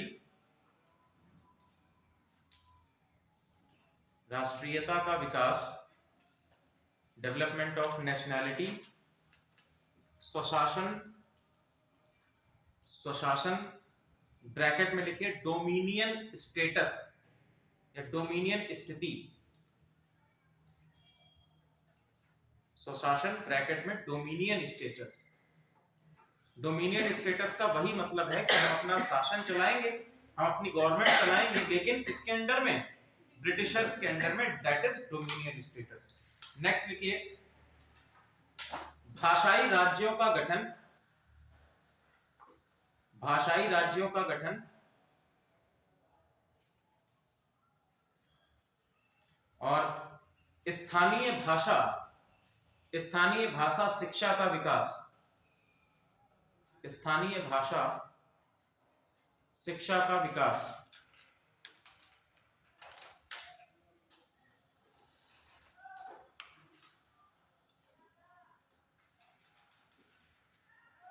ठीक है। एनी बेसेंट के दो आपके समाचार पत्र हैं, वो आप लिख लीजिए। पहला लिख लीजिए न्यू इंडिया और दूसरा कॉमन विल, न्यू इंडिया और कॉमन विल, ये दो समाचार पत्र आपके एनी बेसेंट के द्वारा निकाले गए। ठीक भैया, तो ये सारी चीजें चल रही थी और अंततः अंग्रेजों ने देखा कि भैया ये तो होम रूल लीग की भी स्थापना हो गई है, तो उन्होंने जून 1917 में क्या कर लिया, एनी बेसेंट को ही गिरफ्तार कर लिया। बोले जो है अब आप जो है ज्यादा दिन बाहर मत रहिए, आप हमारे लिए खतरा हैं, ठीक है। तो एनी बेसेंट को क्या कर लिया गया, गिरफ्तार कर लिया गया। एनी बेसेंट के गिरफ्तार होते ही पूरे भारत में एक आंदोलन स्टार्ट होता है, ठीक है। होम रूल लीग का आंदोलन स्टार्ट होता है, जगह जगह पर हिंसा, जगह जगह पर आपके, क्योंकि ये चरमपंथी नेताओं के दल से बिलोंग करते हैं, तो जगह जगह पर हिंसा, बहुत सारे लोगों ने जो उपाधियां दी गई थी वो भी लौटा दी। इसमें सबसे पहले आते हैं सर एस सुब्रमण्यम, ठीक है। गिरफ्तारी के विरोध में सर एस सुब्रमण्यम इन्होंने क्या किया, अपनी सर की उपाधि, ठीक है, सर की उपाधि गिरफ्तारी के विरोध में लौटा दी, ठीक है। गिरफ्तारी के विरोध में इन्होंने क्या किया, अपनी सर की उपाधि ही लौटा दी और इसके बाद इस भारी विरोध के बाद सितंबर 1917 में पुनः एनी बेसेंट को क्या कर दिया गया, रिहा कर दिया गया। ठीक है, एनी बेसेंट को क्या कर दिया गया, रिहा कर दिया गया। कब रिहा किया गया, सितंबर 1917 में। अब यहां पर देखिए सितंबर 1970 में रिहा तो कर दिया गया, लेकिन 1918 तक आते आते जो होम रूल लीग है ये पूर्णतः कमजोर पड़ चुकी थी। ठीक है, होम रूल लीग क्या हो चुकी थी, कमजोर पड़ चुकी थी। अगर आपसे क्वेश्चन बनता है कि अगर आपसे ये क्वेश्चन बनता है कि 1913 से लेकर 1913 से लेकर 1918 तक का टाइम पीरियड मान लें, या हम लोग बेसिकली मान लें कि आपका जो विश्व युद्ध चल रहा है, अब इसी टाइम पीरियड में आप देखेंगे कि वहां क्या चल रहा है, यूरोप में विश्व युद्ध चल रहा है। अब कांग्रेस क्या कर रही है होम रूल लीग ने विश्व युद्ध में ब्रिटिशर्स का साथ नहीं दिया। ठीक है, ये अपना क्या है, उसी उसमें लगे हुए हैं जितना आपका, और जबकि उदारवादी नेता जो है, उदारवादी नेताओं ने विश्व युद्ध में ब्रिटिशर्स का साथ दिया ताकि आने वाले जो आपका इंडियन काउंसिल एक्ट है 1919 का, उसमें कहीं ना कहीं हमें स्वराज या स्वशासन प्रदान कर दिया जाए। दूसरा चीज आप देखेंगे कि अगर कारणों पर जाते हैं कि इनकी विफलता के क्या कारण थे, किसकी विफलता के, होम रूल लीग की विफलता के कारण क्या थे, तो होम रूल बेसिकली वही चीजें चाहती थी जो कांग्रेस चाहता था। चीजें तो हम लोग जो अभी अपने लक्ष्य देखे तो लक्ष्य में क्या है, स्वशासन, डोमिनियन स्टेटस, कांग्रेस भी वही चाह रही है। बस क्या है कि इनके कार्य करने का प्रणाली, या हम कह सकते हैं कि इनमें बेसिकली हमको देखने को मिलता है, वो मिलता है आइडियोलॉजिकल डिफरेंस देखने को मिलता है। ठीक है, वैचारिक सिद्धांतों का टकराव देखने को मिलता है कि एक चरमपंथी है और एक आपका नरमपंथी है। अब ब्रिटिशर्स क्या कह रहे थे, ब्रिटिशर्स कह रहे थे कि आप हमारा साथ दो, आने वाले काउंसिल एक्ट में हम क्या करेंगे, आपको स्वशासन देने का प्रयास करेंगे। ठीक है, नेक्स्ट आप लोग लिखिए। तो ये कुछ कारण आते हैं जिनसे हम लोग कहेंगे कि होम रूल लीग धीरे धीरे क्या हो गई, विलय होने की ओर बढ़ गई, किसके साथ में, कांग्रेस के साथ में। और आगे चलकर हम लोग नेक्स्ट टॉपिक जो हमारा इंपॉर्टेंट है वो है भारतीय राष्ट्रीय कांग्रेस का लखनऊ समझौता। ठीक है, भारतीय राष्ट्रीय कांग्रेस का लखनऊ समझौता, ये भी होम रूल लीग के असफल होने का कारण है, क्योंकि कांग्रेस के जो लीडर्स 1907 में सूरत अधिवेशन में अलग हो गए थे, अब इस अधिवेशन में क्या होगा, वो वापस आकर मिलेंगे। भारतीय राष्ट्रीय कांग्रेस का लखनऊ समझौता, देखिए पूरी कहानी को आप लोग समझिएगा, क्रोनोलॉजी जो आपके टाइम पीरियड के साथ में, उस टाइम पीरियड को समझिएगा, वहीं से आपकी अंडरस्टैंडिंग डेवलप होगी पूरे इस भारतीय स्वतंत्रता संग्राम के विषय में। ठीक है, कहां पर कौन सा चीज चल रही है। तो अब अगला स्टेप आता है भारतीय राष्ट्रीय कांग्रेस का लखनऊ समझौता। ये लखनऊ अधिवेशन कब हुआ है, 1916 में। ठीक है, लखनऊ अधिवेशन आपका कब हुआ है, 1916 में आपका अधिवेशन, लखनऊ अधिवेशन 1916 में अधिवेशन ये होता है। ठीक है, इस अधिवेशन में क्या क्या चीजें हुई उनको फटाफट आप लोग लिख लीजिए। सबसे पहला, अध्यक्ष कौन है, इसके अध्यक्ष लिख लीजिए, अंबिका चरण मजूमदार, अंबिका चरण मजूमदार।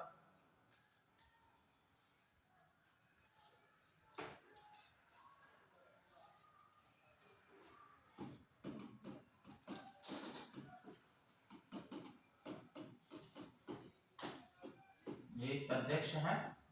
ठीक है, पहला चीज इसमें क्या हुई, पहला चीज ये हुई, इसको हम लोग लखनऊ समझौता इसलिए कहते हैं क्योंकि इसमें दो तीन चीजें होंगी। पहला चीज आपकी होगी नरमपंथ,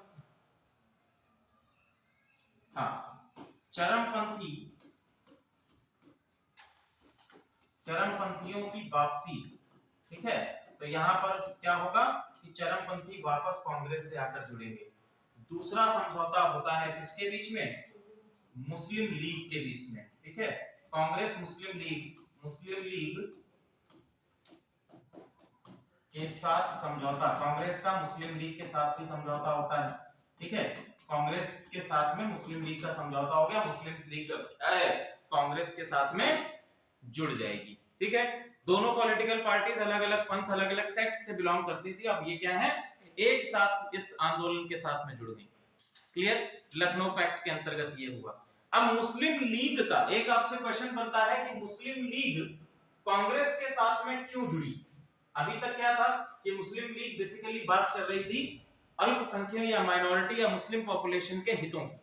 अब यहां पर दोनों क्या है, एक साथ में आ रहे हैं, तो बेसिकली ये मुस्लिम लीग को भी ये कहीं ना कहीं ये महसूस हुआ कि हम अगर आगे बढ़ना चाहिए, बढ़ पाएंगे या हम अपने हितों को पूर्ण कर पाएंगे, जो मांग है, हमारी डिमांड्स हैं, उनको अगर पूर्ण करना है तो हम दोनों ही पंथों को एक साथ होकर चलना पड़ेगा। ठीक है, इसके पीछे कुछ रीजंस आते हैं। सबसे पहला कारण आता है बाल्कन युद्ध। बाल्कन आइलैंड्स आपके जो इटली के पास में पड़ते हैं, छोटे छोटे टापू, उनको कहा जाता है बाल्कन आइलैंड्स। तो पहला आपका बाल्कन युद्ध है। ठीक है, इटली के पास तुर्की से जस्ट नीचे, तुर्की ये जो हो गया है उसके नीचे पड़ते हैं बाल्कन युद्ध। बाल्कन युद्ध लिखिए 1912 से 1913। ठीक है, 1912 से 1913। तो यहां भी ब्रिटिशर्स ने क्या किया, यहां पर आपकी कंट्री पड़ती है तुर्की। ठीक है, और ब्रिटिशर्स ने तुर्की से कहा था कि इस बाल्कन युद्ध में हम आपकी सहायता करेंगे। ठीक है, तो ब्रिटिशों ने तुर्की की सहायता नहीं की, या ब्रिटिशों द्वारा बाल्कन युद्ध में ब्रिटिशों द्वारा तुर्की की सहायता ना करना। तो यहां पर हम देखते हैं कि सहायता ना करना। ठीक है, पहला काम तो ये कर दिया अंग्रेजों ने, तो और भी ज्यादा चीज पर जो है आगे बढ़ी। दूसरा लिखे बंगाल विभाजन। दूसरा कारण है बंगाल विभाजन। इससे भी जो है मुस्लिम समुदाय या मुस्लिम लीग जो है ये रुष्ट थी, और मुस्लिम लीग का जो आपका संस्था भी हुई या संस्थापना वर्ष है वो भी 1906 होता है। ठीक है, क्योंकि बंगाल विभाजन में दोनों ही वर्ग सम्मिलित थे। अगर आप लोग बात करते हैं पूर्वी बंगाल की, तो पूर्वी बंगाल में जो आबादी है वो सर्वाधिक आबादी कौन सी थी, मुस्लिम पॉपुलेशन थी। ठीक है, नेक्स्ट लिखिए अलीगढ़ मुस्लिम विश्वविद्यालय, या एएमयू लिख लो केवल। ठीक है, अलीगढ़ मुस्लिम विश्वविद्यालय को आर्थिक सहायता, ब्रिटिशों द्वारा आर्थिक सहायता ना प्राप्त होना।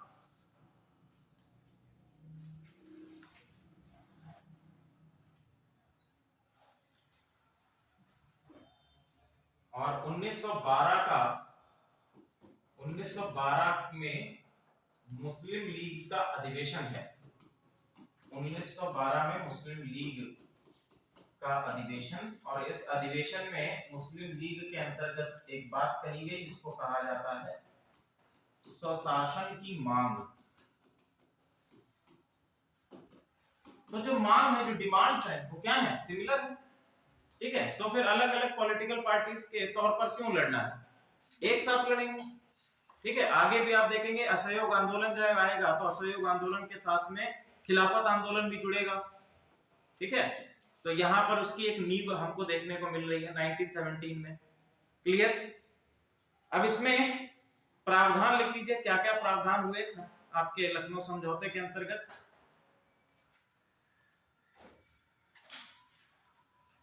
अब देखो यहां पर सारे ही लोग क्या कर रहे थे, स्वशासन की डिमांड तो कर रहे थे, लेकिन इनकी डिमांड में एक चीज कम थी, और वो था उत्तरदायी सरकार।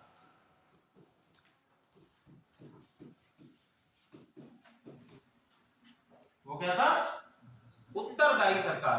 कांग्रेस की एक और डिमांड थी स्वशासन के साथ साथ कि अंग्रेज क्या हो, उत्तरदायी भी हो, रिस्पॉन्सिबल भी हो।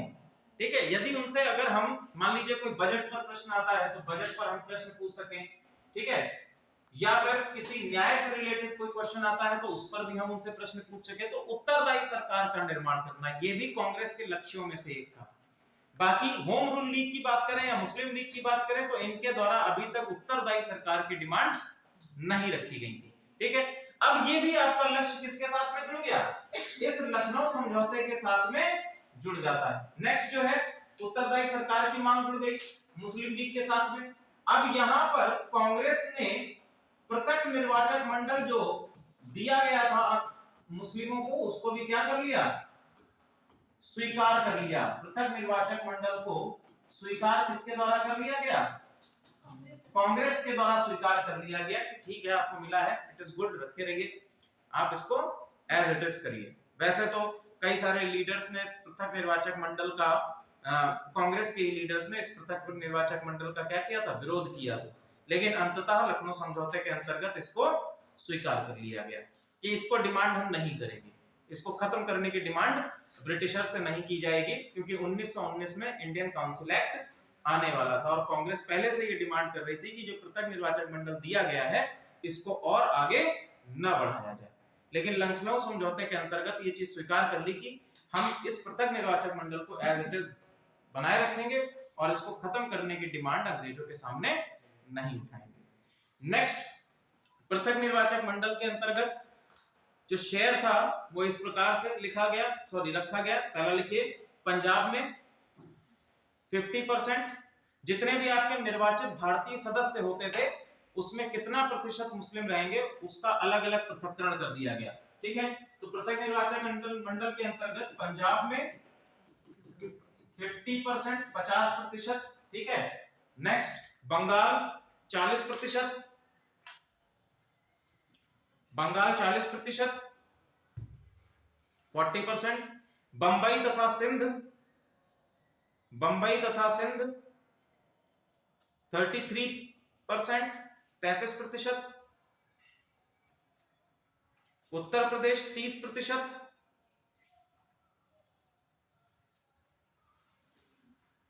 बिहार 25%, मध्य प्रदेश एमपी 15%, मद्रास 15%। ठीक है, ये आपका पृथक निर्वाचक मंडल हो गया। एक और चीज इसमें कही गई कि किसी भी सभा में यदि कोई ऐसा निर्णय लिया जाता है जो निर्णय सांप्रदायिक किसी भी संप्रदाय के हितों का हनन कर रहा होता है, ठीक है, किसी भी सभा में मान लीजिए कांग्रेस की या मुस्लिम लीग की एक पूरी सभा हो रही है और उस सभा में कोई ऐसा निर्णय लिया गया जो किसी भी एक संप्रदाय के हितों का हनन कर रहा हो, तो ऐसी स्थिति में अगर उस सभा के 3/4 सदस्य विरोध करें तो वो निर्णय क्या हो जाएगा, लैप्स कर जाएगा, नहीं माना जाएगा। ये चीज समझ में आई? उदाहरण देके समझाते हैं, एग्जाम्पल के तौर पे समझाते हैं। जैसे मान लीजिए लखनऊ पैक्ट में या लखनऊ समझौते में ये सारी चीजें हो गई, पृथक निर्वाचक मंडल दिया जाएगा, ये मांग हम नहीं उठाएंगे ब्रिटिशर्स से। अब मान लीजिए कि कांग्रेस में, क्योंकि आपको अगर मीटिंग होगी तो कांग्रेस भी होगा और मुस्लिम लीग भी होगा, उसके 10 सदस्य भी होंगे। हम ये बात जानते हैं कि कांग्रेस के अंतर्गत हिंदू सदस्य जो थे वो क्या थे, मेजॉरिटी में थे, और जो आपके मुस्लिम सदस्य थे वो किसमें थे, माइनॉरिटी में थे, कम सदस्य थे। तो ऐसी स्थिति में इन्होंने कहा कि मान लीजिए ये आपका कांग्रेस की सभा हो रही है और सभा में एक प्रस्ताव लेकर आया गया कि आने वाला जो काउंसिल एक्ट है उसमें हम पृथक निर्वाचक मंडल को खत्म कर देंगे। पृथक निर्वाचक मंडल को खत्म करने का क्या रखेंगे, प्रस्ताव रखेंगे, निर्वाचक मंडल को खत्म करने का प्रस्ताव रखेंगे। अब अगर पृथक निर्वाचक मंडल खत्म किया गया तो ऐसी स्थिति में ये कैसा मामला बन गया, ये किसी पर्टिकुलर सेक्ट के या पर्टिकुलर संप्रदाय के हितों का हनन हो रहा है। क्लियर? तो ऐसी स्थिति में यदि पूरी सभा, जो भी आपकी पूरी असेंबली है, उस पूरी असेंबली में मान लीजिए कि आपके 10 लोग हैं, ठीक है, तो 10 में से अगर 3/4 लोग इसका विरोध करें, 3/4 लोग क्या करें, इसका विरोध करें, तो ऐसी स्थिति में ये जो आपका प्रस्ताव है वो क्या हो जाएगा, खारिज हो जाएगा। ठीक है, 3/4 लोग यदि इसका विरोध करेंगे तो ये प्रस्ताव खारिज हो जाएगा। लखनऊ समझौते के अंतर्गत ये भी प्रावधान कर दिया गया। ठीक है, समझ में आया ये पॉइंट? चलिए नेक्स्ट लिखिए, Montagu Chelmsford reform 1919। 1919 Montagu Chelmsford reform,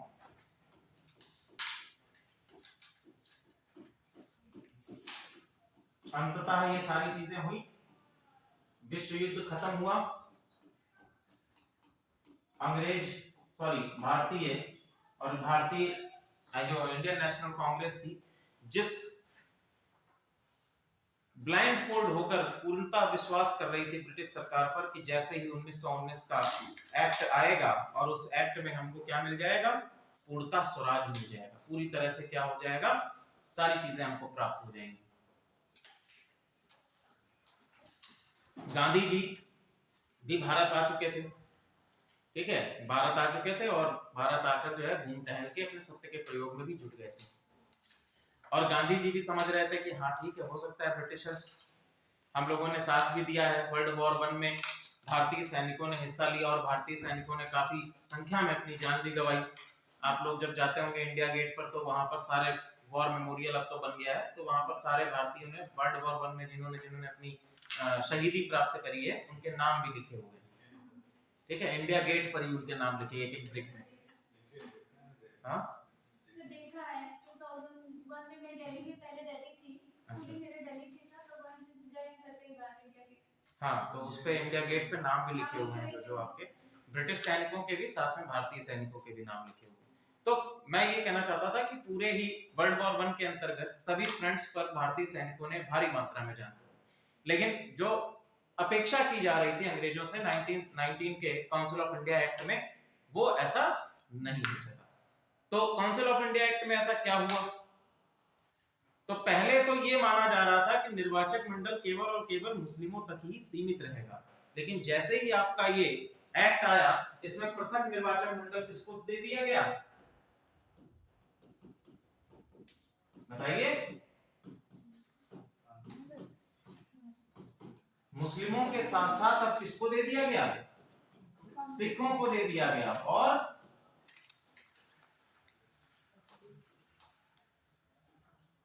हद है, सिखों को, ईसाइयों को, पारसियों को, जितने भी समुदाय थे उन तक भी इसको क्या कर दिया गया, एक्सटेंड कर दिया। तो कांग्रेस क्या चाहती थी, केवल मुस्लिम लीग तक ही रहे, लेकिन अंग्रेजों ने और ज्यादा इनको क्या किया, फूट डालने की कोशिश करी कि और ज्यादा क्या हो, बंटवारा हो। तो इन्होंने सबको पृथक निर्वाचन मंडल दे दिया, सब लाभ उठाओ, ठीक है। दूसरा कार्य क्या किया गया, दूसरा कार्य इसमें किया गया कि हमने, या इस पूरे को समझ लीजिए कि जो उत्तरदायी सरकार की हम डिमांड कर रहे थे, उस उत्तरदायी सरकार का कहीं भी चीज नहीं आया। इन्होंने क्या किया, केवल हमें प्रश्न पूछने का अधिकार दे दिया, ठीक है, प्रश्न पूछने का अधिकार दे दिया, सप्लीमेंट्री क्वेश्चन पूछने का अधिकार दे दिया। जो केंद्रीय विधान परिषद थी, केंद्रीय विधान परिषद में हालांकि संख्या जो है, भारतीयों की संख्या कितनी हो सकती थी, बताइए, 60 तो टोटल संख्या होती थी, केवल 27 मेंबर हो सकते थे, ठीक है। तो उसमें केवल और केवल भारतीयों की संख्या अब तक कितनी रही थी, मात्र 7 संख्या रही थी। तो ऐसी स्थिति में उत्तरदायी सरकार या भारतीयों के रिप्रेजेंटेशन का कोई बात ही नहीं कही गई। दूसरा चीज इन्होंने क्या कहा कि सेंटर में बाइकैमरलिज्म और प्रांतीय स्तर पर क्या कर दिया, क्या प्रांतीय स्तर पर डिवाइड कर दिए गए हेड्स को, विधायी शक्तियों में और कार्यपालिका शक्तियों में, ठीक है। इसको लिखा जाता है, या हम लोग इस तरह से समझिए, पहला, इसके अंतर्गत द्वैध शासन की स्थापना, द्वैध शासन की स्थापना, इसको लिखिएगा, द्वैध शासन की स्थापना कैसे की गई, इसको हम लोग देखते हैं। तो सबसे ऊपर आप लोग डाल लीजिए गवर्नेंस, किस प्रकार से गवर्नेंस इनकी चल रही है, ठीक है। गवर्नेंस में एक आपका क्या आ जाएगा, केंद्र, ठीक है, एक आपका आ जाएगा केंद्र, या हम लोग कह सकते हैं कि केंद्रीय सरकार, और केंद्रीय सरकार में फिर से बाइफरकेशन किया गया, इसको एक जगह पर कर दिया गया कार्यपालिका, कार्यपालिका, और एक जगह पर व्यवस्थापिका, या जिसको क्या कहेंगे व्यवस्थापिका को विधायिका भी कह सकते हैं, ठीक है, लेजिस्लेशन विधायिका। और यहां पर जो आपका विधायिका है इसमें क्या कर दिया गया, बाई कैमरलिज्म कर दिया गया। क्या किया गया, बाई कैमरलिज्म, या जिसको हम कहते हैं द्विसदनीय व्यवस्था, ठीक है। द्विसदनीय व्यवस्था में एक आपका आ जाएगा केंद्रीय विधान परिषद, एक आपका आ जाएगा केंद्रीय विधान परिषद,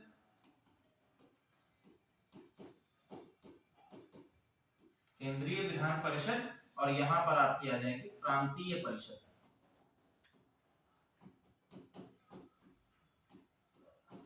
केंद्रीय विधान परिषद और प्रांतीय परिषद, ठीक है। केंद्रीय विधान परिषद उस समय का कह सकते हैं निम्न सदन,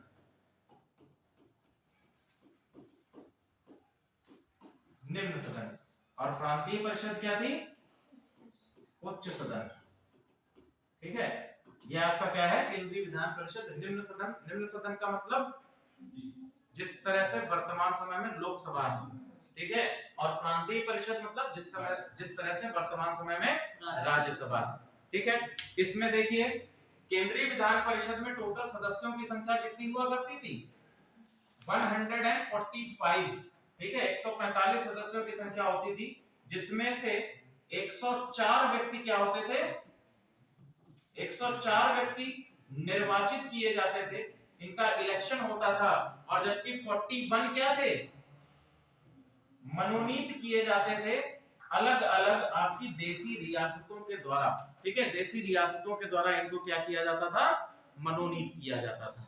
अगर यही हम लोग राज्य परिषद में आ जाएं तो राज्य परिषद में टोटल सदस्यों की संख्या कितनी थी, 60। टोटल सदस्यों की संख्या कितनी थी, 60 थी, और 60 में से 34 क्या किए जाते थे, 34 निर्वाचित किए जाते थे, और आपके 26 क्या है, ये आपके मनोनीत किए जाते थे। ध्यान रखिएगा, बहुत ही फैक्चुअल इंफॉर्मेशन है, आप लोगों ने पॉलिटी में भी इसको पढ़ा होगा, 1919 के एक्ट को किस तरह से दायर की, और द्विसदनीय व्यवस्था हमको देखने को मिलेगी, ठीक है। यहां पर आ जाइए तो कार्यपालिका में, कार्यपालिका का हेड कौन है, सर्वोच्च अधिकारी वायसराय, ठीक है। और वायसराय के दो कार्य बटे हुए थे, पहला आपका केंद्रीय, और वायसराय की शक्तियां कह सकते हैं बेसिकली केंद्रीय और प्रांतीय दोनों ही जगह पर, ठीक है, केंद्रीय और प्रांतीय, ये भी हमको दोनों जगह पर मिलता है। केंद्र में तो ये व्यवस्था है, ठीक है। दूसरा, अगर हम लोग यहां पर देखें तो यहां पर आपकी फिर से ये आपका हो जाएगा प्रांतीय सरकार, ठीक है। तो प्रांतीय सरकारों में पहले भी हम लोगों ने इसको चर्चा किया था, तो मैंने आपको बताया था कि प्रांतीय सरकार को स्वायत्तता प्रदान कर दी गई थी, ठीक है। स्वायत्तता प्रदान करने के अंतर्गत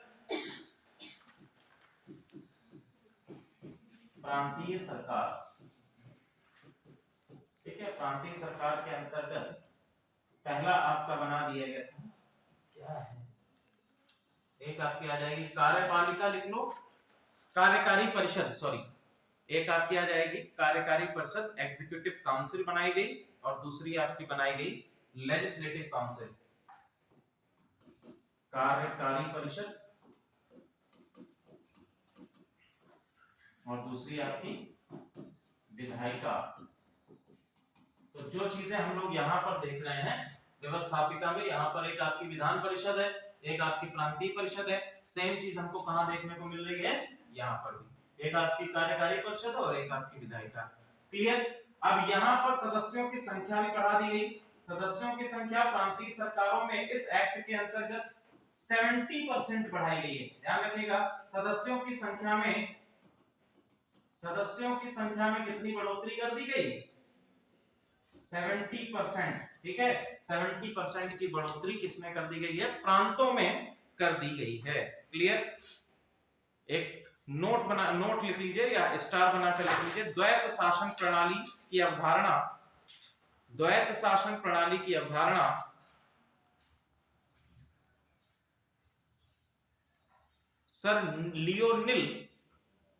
सर लियोनिल